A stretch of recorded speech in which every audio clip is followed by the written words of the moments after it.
And now the final chapter, chapter 15, Rabadash the Ridiculous. The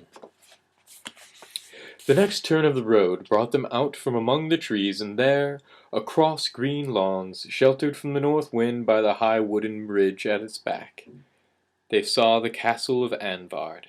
It was very old and built of a warm, reddish-brown stone. Before they had reached the gate, King Loon came out to meet them, not looking at all like Aravis's idea of a king, and wearing the oldest of old clothes. For he had just come from making a round of the kennels with his huntsmen, and had only stopped for a moment to wash his doggy hands. But the bow with which he greeted Aravis as he took her hand would have been stately enough for an emperor. "Little lady," he said, "we bid you very heartily welcome. If my dear wife were still alive, we could make you a better cheer, but could not have done it with a better will. And I am sorry that you have had misfortunes, and been driven from your father's house, which cannot be but a grief to you. My son Kor has told me about your adventures together, and all your valor." "It was he who did it all that, sir," said Aravis.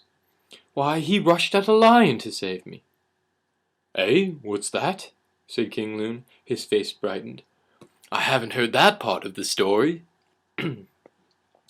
Then Aravis told it, and Kor, who had very much wanted the story to be known, though he couldn't tell it himself, didn't enjoy it so much as he had expected, and indeed felt rather foolish.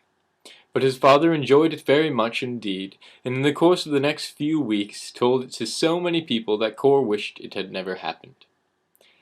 Then the king turned to Hwin and Bree, and was just as polite to them as to Aravis, and asked them a lot of questions about their families, and where they had lived in Narnia before they had been captured. The horses were rather tongue-tied, for they weren't yet used to being talked to as equals by humans. Grown-up humans, that is. They didn't mind Aravis and Kor. Presently Queen Lucy came out from the castle and joined them, and King Loon said to Aravis, "My dear, here is a loving friend of our house, and she has been seeing that your apartments are put to rights for you better than I could have done." "You'll like to come and see them, won't you?" said Lucy, kissing Aravis. They liked each other at once, and soon they went away together to talk about Aravis's bedroom and Aravis's boudoir, and about getting clothes for her, and all that sort of things girls do talk about on such an occasion. After lunch, which they had on the terrace, it was cold birds and cold game pie and wine and bread and cheese. King Loon ruffled up his brow and heaved a sigh and said, "Hi-ho, we still have that sorry creature Rabadash on our hands, my friends. We must needs resolve what to do with him." Lucy was sitting on the king's right and Aravis on his left. King Edmund sat at one end of the table, and the Lord Darren faced him at the other. Dar and Paradin and Kor and Corin were on the same side as the king. "Your Majesty would have a perfect right to strike off his head," said Paradin. "Such an assault as he made puts him on a level with assassins." "It is very true," said Edmund, "but even a traitor may mend. I have known one that did." And he looked very thoughtful.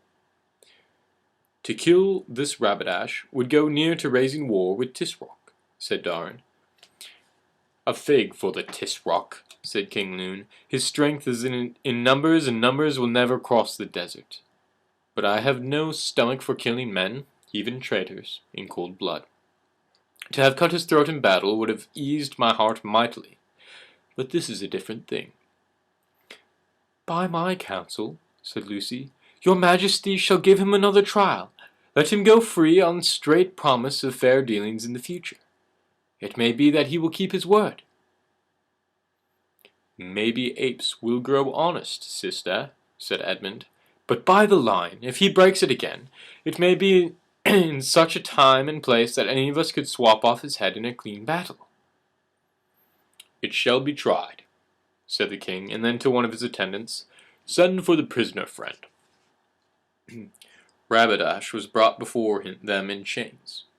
To look at anyone would have to look at him, anyone would have supposed that he had passed the night in a noisome dungeon without food or water, but in reality he had been shut up in quite a comfortable room and provided with an excellent supper. But as he was sulking far too furiously to touch the supper, and had spent the whole night stamping and roaring and cursing, he naturally did not now look his best. "Your Royal Highness needs not to be told," said King Loon, "that by the law of nations, as well as by all reasons of prudent policy, we have as good right to your head as ever one mortal had against another. Nevertheless, in consideration of your youth and the ill nurture, devoid of all gentillesse and courtesy, which you have doubtless had in the land of slaves and tyrants, we are disposed to set you free, unharmed, on these conditions. First, that—" "Curse you for a barbarian dog!" spluttered Rabadash. "Do you think I will hear your conditions? Faugh! You talk very largely of nurture, and I know not what. It's easy to a man in chains. Ha! Take up these vile bonds, give me a sword, and let any of you who dares debate with me." Nearly all the lords sprang to their feet, and Corn shouted, "Father, can I box him, please?" "Peace, your majesties, my lords," said King Loon. "Have we no more gravity among us than to be so chafed by the taunt of a Pajock? Sit down, Corn, or you shall leave the table. I ask your highness again to hear our conditions." "I hear no conditions from barbarians and sorcerers," said Rabadash. "Not one of you dare touch a hair of my head. Every insult you have heaped on me shall be paid with oceans of Narnian and Archenland blood. Terrible shall the vengeance of the Tisroc be even now. But kill me, and the burnings and tortures in these northern lands shall become a tale to frighten the world 1,000 years hence. Beware! Beware! Beware! The bolt of Tash falls from above." "Does it ever get on a hook halfway?" asked Corn. "Shame, Corn," said the king. "Never taunt a man save when he is stronger than you. Then, as you please." "Oh, you foolish Rabadash," sighed Lucy. Next moment, Cor wondered why everyone at the table had risen and was standing perfectly still. Of course he did the same thing himself, and then he saw the reason. Aslan was among them, though no one had seen him coming. Rabadash started as the immense shape of the lion paced softly in between him and his accusers. "Rabadash," said Aslan, "take heed. Your doom is very near, but you still may avoid it. Forget your pride. What have you to be proud of? And your anger. Who has done you wrong? And accept the mercy of these good kings." Then Rabadash rolled his eyes and spread out his mouth into a horrible, long, mirthless grin like a shark, and wagged his ears up and down. Anyone can learn how to do this if they take the trouble. He had always found this very effective in Calormen. The bravest had trembled when he made these faces, and ordinary people had fallen to the floor, and sensitive people had often fainted. But what Rabadash hadn't realized is that it is very easy to frighten people, who know you can have them boiled alive the moment you give word. Those grimaces didn't look at all alarming in Archenland. Indeed, Lucy only thought Rabadash was going to be sick. "Demon! Demon! Demon!" shrieked the prince. "I know you! You are the foul fiend of Narnia! You're the enemy of the gods! Learn who I am, horrible phantasm! I am descended from Tash, the inexorable, the irresistible. The curse of Tash is upon you. Lightning in the shape of scorpions shall rain on you. The mountains of Narnia shall be ground to dust. "Have a care, Rabadash," said Aslan quietly. "The doom is nearer now. It is at the door. It has lifted the hatch." "Let the skies fall!" said Rabadash. "Let the earth grape, let blood and fire obliterate the world. But be sure I will never desist, till I have dragged to my palace, by her hair, the barbarian queen, the daughter of dogs, the—" "The hour has struck," said Aslan. And Rabadash saw, to his supreme horror, that everyone began to laugh. They couldn't help it. Rabadash had begun wagging his ears all the time, and as soon as Aslan said, "The hour has struck," the ears began to change. They grew longer and more pointed, and soon were covered with gray hair. And while everyone was wondering where they had seen ears like that before, Rabadash's face began to change too. It grew longer and thicker and began to change too. It at the top, and larger-eyed.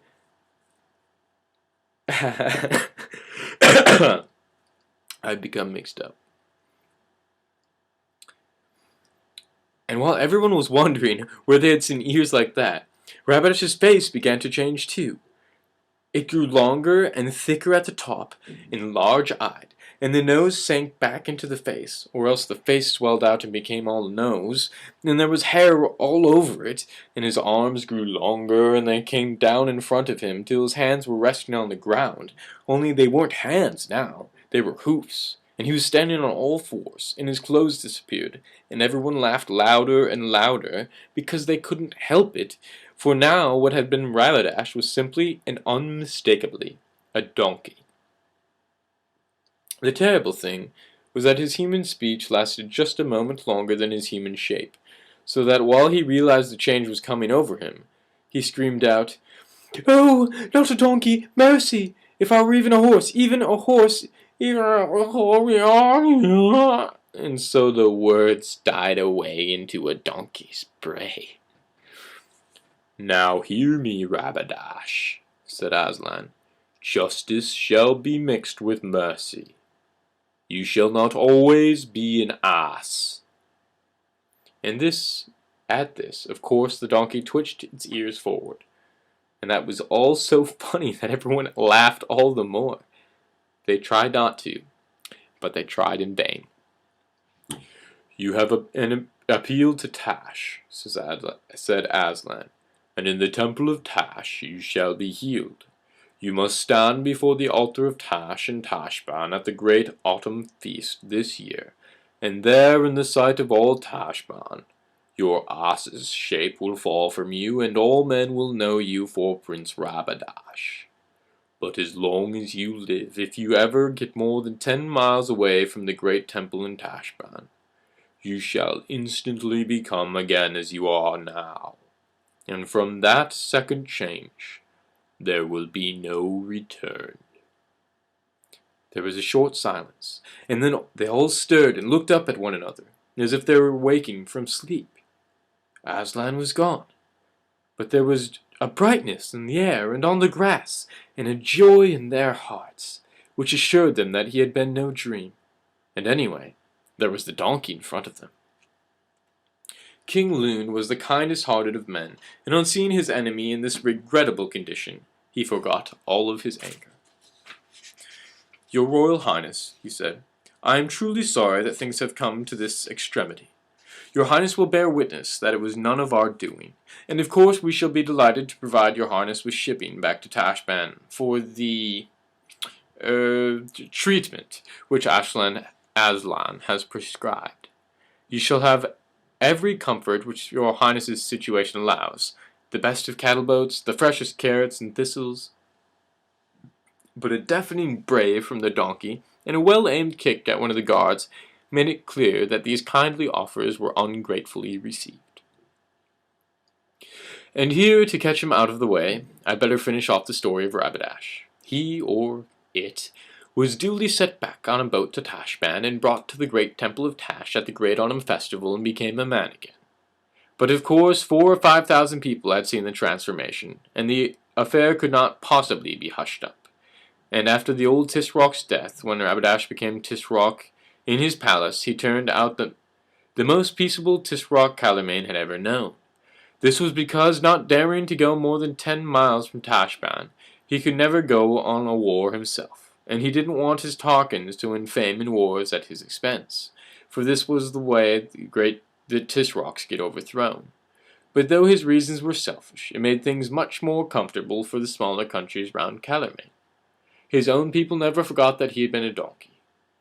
During his reign, and to his face, he was called Rabadash the Peacemaker, but after his death, and behind his back, he was called Rabadash the Ridiculous. And if you look him up in a good history of Calormen, try the local library, you will find him under that name. And to this day in Calormen schools, if you do anything unusually stupid, you are very likely to be called a second Rabadash. Meanwhile, at Anvard, everyone was very glad that he had been disposed of before the real fun began, which was a grand feast held in the evening on the lawn before the castle, with dozens of lanterns to help the moonlight. And the wine flowed, and the tales were told, and jokes cracked, and then silence was made, and the king's poet, with 2 fiddlers stepping out into the middle of the circle. Iarvis and Cor prepared themselves to be bored, for the only poetry they knew was the Calormen kind, and you now know what that was like. But at the very first scrape of fiddles, a rocket seemed to go up inside their heads, and the poet sang the great old lay of fair Olven, and how he fought the giant Pyre and turned him into a stone. And that is the origin of Mount Pyre. It was a 2-headed giant, and won the Lady Lyn for his bride, and when it was over they wished it was going to begin again. And though Bree couldn't sing, he told the stories of the fight of Zalandre. And Lucy told again. They had all, except Iarvis and Cor, heard it many times before, but they all wanted it again. The tale of the wardrobe, and how she and King Edmund and Queen Susan and Peter the High King had first come to Narnia. And presently, as it was certainly to happen sooner or later, King Lune said it was time for young people to be in bed. And tomorrow, he added, Cor, shalt come over to the castle with me, and see the Estres, and mark all its strengths and weaknesses, for it will be thine to guard when I am gone. But Corin will be the king then, father, said Cor.